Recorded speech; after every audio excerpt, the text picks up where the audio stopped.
ABP અસ્મિતાની વિશેષ રજૂઆત મીઠા ગુજરાતીઓની તીખી વાત।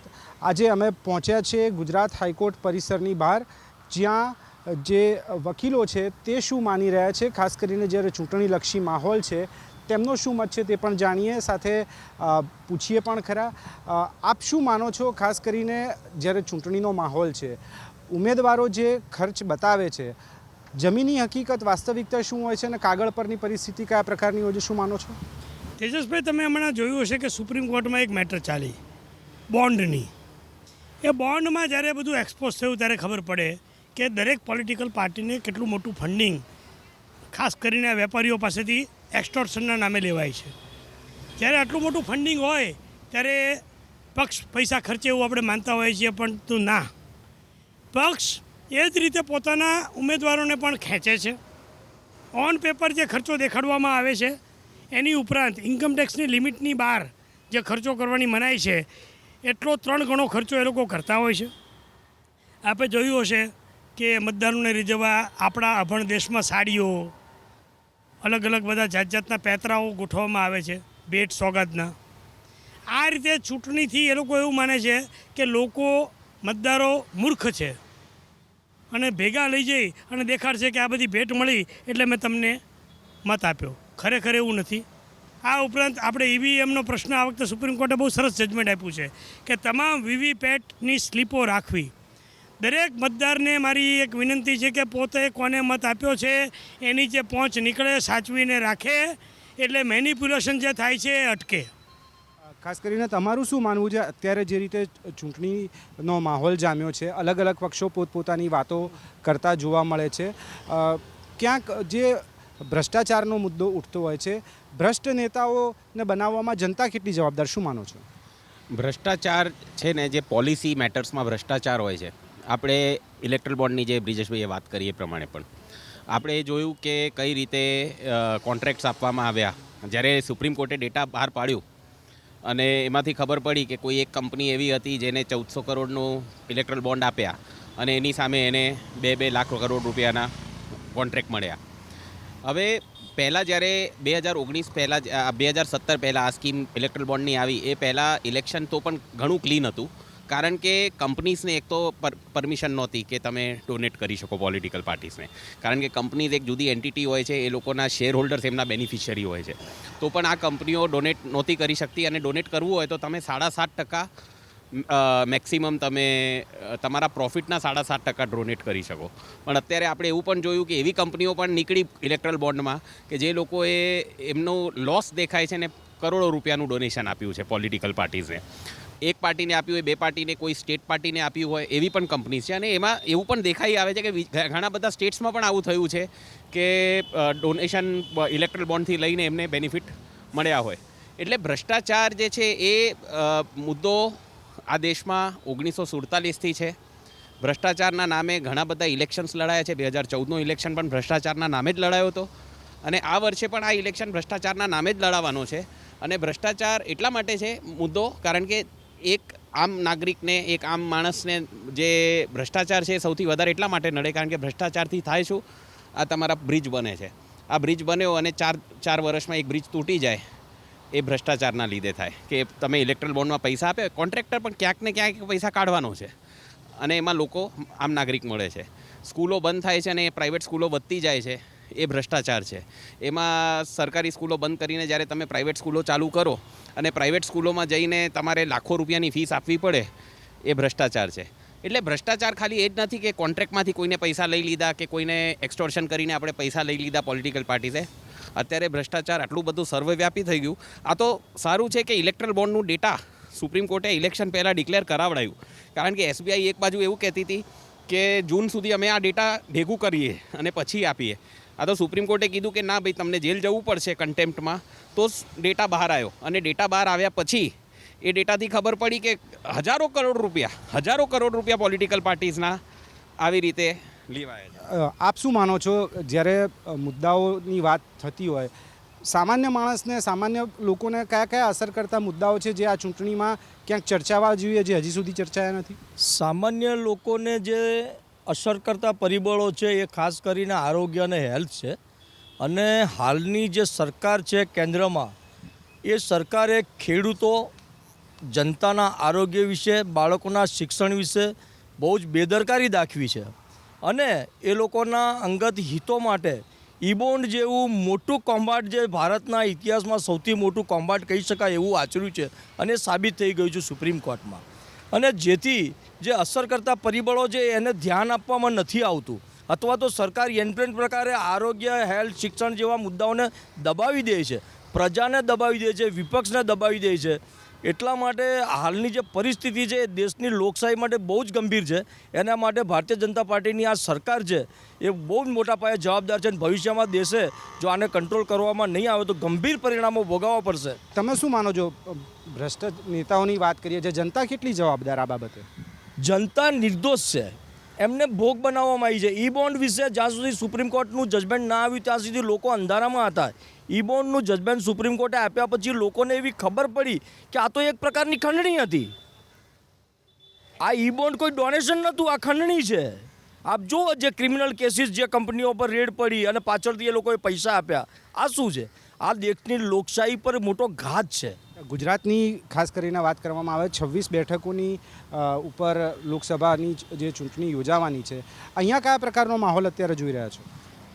અહીંયા હાલમાં ભારતીય જનતા પાર્ટી જે એમ કહેતી હતી કે 5 લાખ ઉપરની વોટથી બધી સીટો જીતીશું, હું આપને ખાતરી આપું છું આપના માધ્યમ દ્વારા, કોંગ્રેસ પક્ષ મિનિમમ 10 સીટ તો જીતશે. અને માહોલ હાલમાં એવો છે કે ભારતીય જનતા પાર્ટીના ઉમેદવારો ચૂંટણી લડવાથી ભાગી રહ્યા છે. અત્યારે જે રીતે રાજકીય મુદ્દાઓ જે રીતે ઊભા થઈ રહ્યા છે, ખાસ કરીને રાજકોટની વાત કરવામાં આવે, પરસોત્તમ રૂપાલાની સીટને લઈને સમાજનો ક્યાંક વિરોધ જોવા મળ્યો. આ જ પ્રકારના મુદ્દાઓ જ્યારે આવતા હોય છે ચૂંટણી સમયે, તમે કઈ રીતે જુઓ છો અને સાથે જ જે અત્યારના મુદ્દાઓ હોવા જોઈએ, કયા હોવા જોઈએ? અત્યારે સમાજને લગતા કોઈ પણ મુદ્દાઓ કરતાં વધારે જરૂરી છે કે લોકોને કઈ રીતની ફેસિલિટીઝ આપે છે.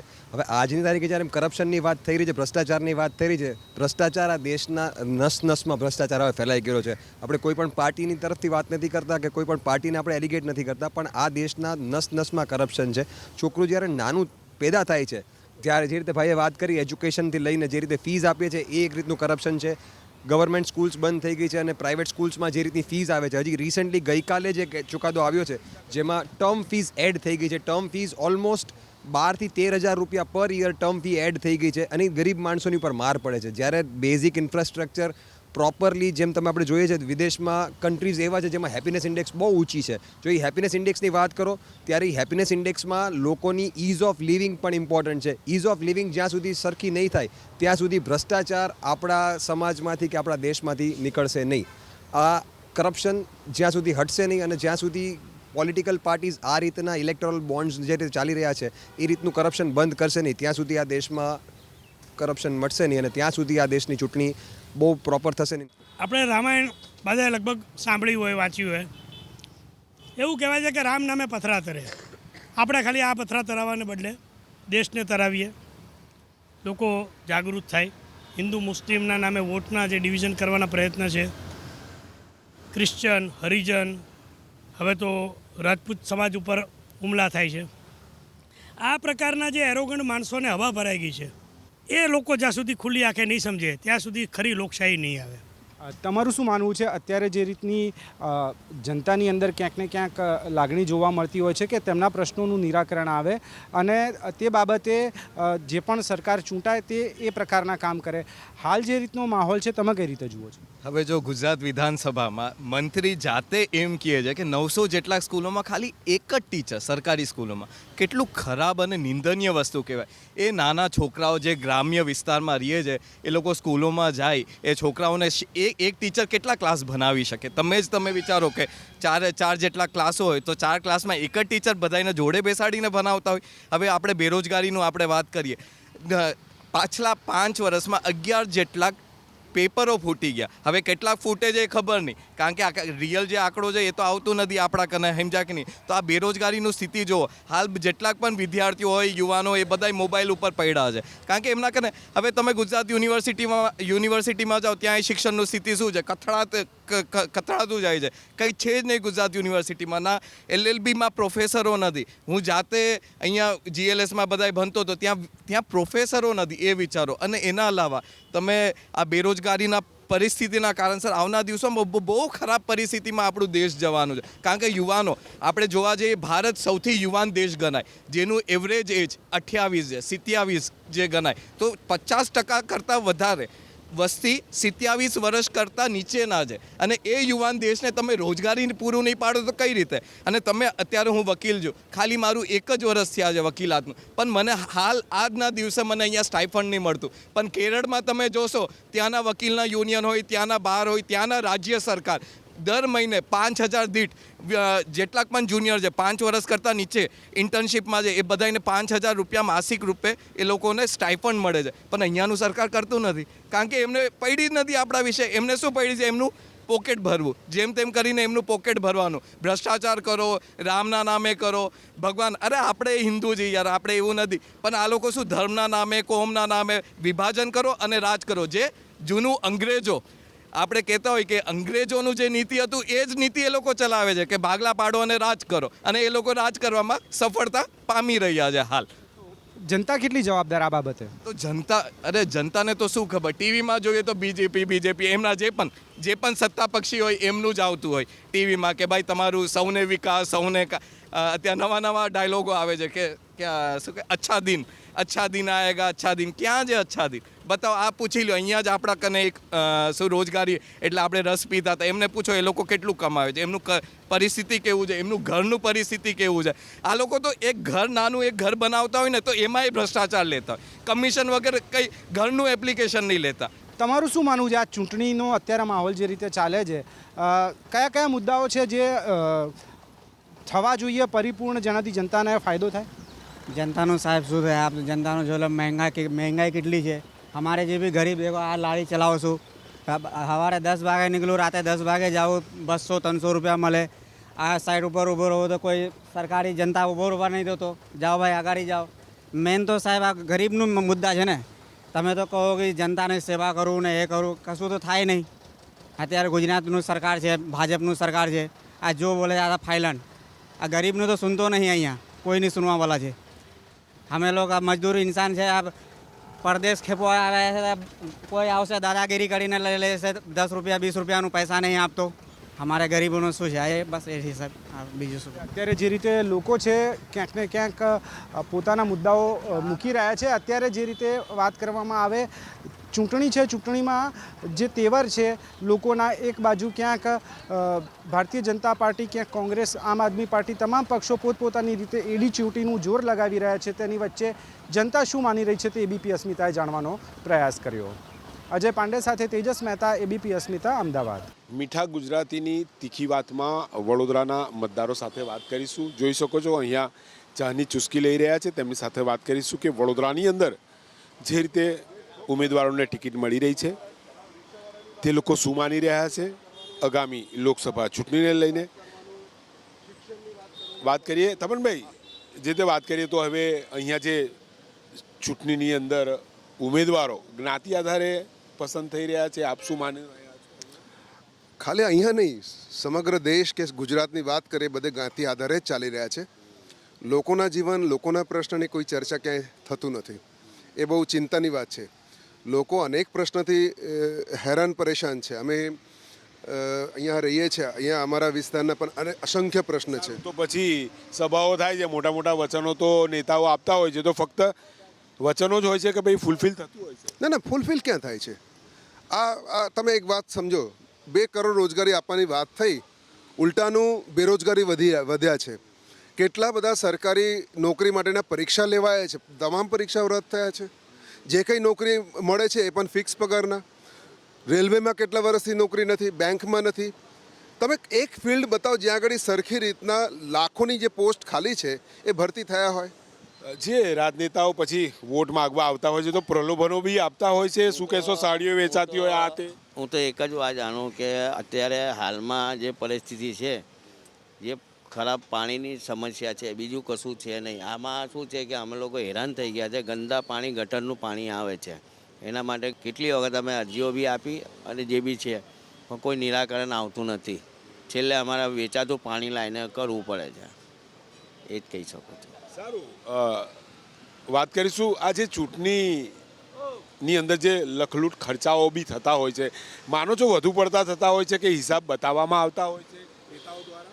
હિસાબ તો કોઈ ક્યાં મળે છે? આ ઇલેક્ટ્રોલ બોન્ડનું જે આપણે જે રીતે જોઈ રહ્યા છીએ, લોકોને બસ એકદમ અંધારામાં રાખીને બ્લેક મનીનું જે રીતે આખું સ્કેન્ડલ ટાઈપ જે કહી શકાય એવું ચાલી રહ્યું છે. બસ બહુ ખતરનાક વસ્તુ થઈ રહી છે આ તો. અને જે વચનો પડે છે તો પછી ફૂલફિલ થાય છે નેતાઓ જીતી ગયા પછી? ના ના, કોઈ નહીં. અહીંયા જુઓ ને, પાણીનો પ્રશ્ન બહુ મોટો છે. પ્રશ્નો અનેક છે. એક વાત એ બી પૂછીશ કે ગુજરાતની અંદર જે આમ આદમી પાર્ટી અને કોંગ્રેસનું ગઠબંધન બી થયું છે, 2 ટિકિટો બી અપાઈ, માનો છો એનાથી અહીંયા બદલાવ થાય અથવા એમને સમર્થન પણ મળે આ પ્રકારની કોઈ? મારા હિસાબે તો બદલાવની જરૂર છે. કેમ કે લગભગ 30 વર્ષની આસપાસ સત્તાધારી પક્ષને થયું, પણ વિકાસના નામે બિંડું છે. કેમ કે આપણા ગુજરાતના મુખ્યમંત્રી જાતે બોલ્યા છે, સુરત ને અમદાવાદમાં વિકાસ થયો છે તો વડોદરા કેમ પાછું છે? તો એ વાત સાચી વાત એ લોકોએ સાહેબે કીધી છે કે વડોદરામાં તો વિકાસ છે જ નથી, ખાલી વાતો છે. આ 10 વર્ષમાં કંઈ થયું નથી એટલે સ્ટેટમેન્ટ આવ્યા એવું કહેવા માંગો છો? મુખ્યમંત્રીનું હોય કે પછી CR પાટીલ? એના પહેલાં બી ક્યાં થયું છે? બતાવો ને તમે. કોઈ સારો રસ્તો બતાવો, કોઈ જગ્યા, તમે મીડિયા કર્મી છો, તમે બતાવો ને કે કયા જગ્યાએ વિકાસ થયો છે. હા, વિકાસ થયો હશે. કોનો?